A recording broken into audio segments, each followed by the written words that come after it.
হ্যাঁ স্যার। হাঁসের বাচ্চা ইঁদুরকে এসে বলতেছিল আমি তো আকাশে উড়বো। एक सेकंड তো ইঁদুর বই এনে দেখাইতেছিল তুই এখনো উড়ার প্রস্তুত হসনি। रहा नहीं जाता। এ তো আকাশে উড়ার চক্করে অনেক দূরে চলে আসে। এ তো উড়ার অনেক চেষ্টা করতেছিল। हवा निकल गई। এরপর সে গুলাল দিয়ে নিজেকে উড়ার চেষ্টা করে, सिस्टम पार देंगे। কিন্তু এই হাঁসের বাচ্চা তো মৃত্যুর হাত থেকে বেঁচে ফিরে আসে। কিন্তু এই হারামি তো এত সহজে হার মানবে না।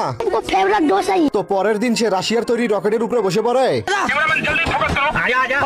বাচ্চাটির জেদের কারণে ইঁদুর তাকে বেলুনের উপরে বসিয়ে ছেড়ে দেয়। निकल ले भाई तू। मौसम तो ऐसा लग रहा है। তো সুযোগ পেয়ে বেড়াল তাদের উপরে হামলা করে দেয়। এরপর ইঁদুর হাঁসের বাচ্চাকে নিয়ে প্লেনের ভিতরে উঠে পড়ে। মানে কি বলবো ভাই। मजा आ गया भाई। তো এই ডাইনোসরের বাচ্চা আবার বেড়ালকে তার বাবা মনে করতেছিল। তো বেড়াল সুযোগ পেয়ে ইঁদুরকে পাপড় বানিয়ে ফেলে। ডাইনোসরের কারণে বেড়াল এবার আরামে জীবন যাপন করতেছিল। এইদিকে ইঁদুর রাগ হয়ে নারকেল পানির ভিতরে লেবু মিক্স করে দেয়। निकल ले। পরের দিন ইঁদুরও একটি বিশাল বড় ডিমের উপরে এসে পড়ে। তো এই ডাইনোসরও আবার ইঁদুরকে তার বাবা মনে করতেছে। এই ডাইনোসরের ভয়ে বেড়ালের ডাইনোসর তো পালিয়ে যায়। आज में मर गया भैया এরপর ইঁদুরও তো রাজার মতন জীবন যাপন করতে ধরে। आठ भर का आदमी ऐसा। তো কিছুক্ষণ পরে ইঁদুর আর ডাইনোসর ঘুম পাড়তেছিল। বেড়াল সুযোগ পেয়ে ইঁদুরকে নারকেলের ভিতরে নিয়ে সেখান থেকে পালিয়ে যায়। তো এরা ভুল করে আবার একটি ডিমের উপরে বসে পড়ে। কিন্তু এইবার ডাইনোসর বেড়ালকে তার বউ মনে করে। सीने में गोली मारूंगा, घबराओ मत। एक सेकंड से বেড়াল অনেকদিন যাবত ঘুম না পারাতে তার শরীর খুলে পড়তেছিল। ये देखो मेरी हालत कमजोर हो गई বেড়াল একটি ডান্ডা নিয়ে ঘড়ির পাখিকে মারতে চলে আসে। এই মুরগা 2 মিনিট পর পর বের হয়ে সিটি মারতো।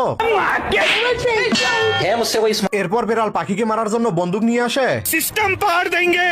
नहीं नहीं नहीं समझ गए, यहाँ कुछ तो गड़बड़। কিন্তু এই মুরগার কাম দেখেন, এগুলো কি ভাবা যায়। ऐसे तो नहीं हो বেড়াল এবার সার্কাস খেলার ট্রেনিং নিয়ে পাখিকে ধরার চেষ্টা করে। মানে কি বলবো ভাই। छोड़ूंगा नहीं। बच गया साला। পাখি এবার 1000 কেজি ডাম্বেল বেড়ালের মুখে ধরিয়ে দেয়। जादू বেড়াল এবার উগান্ডার টেকনিক ব্যবহার করে পাখিকে ধরতে আসে। अजीब जानवर है। কিন্তু এই পাখি আবার নিচে এসে লাকড়িতে আগুন লাগিয়ে দেয়। এবার বেড়াল পাখিকে ধরার জন্য গর্তের ভিতরে হাত ঢুকিয়ে দেয়।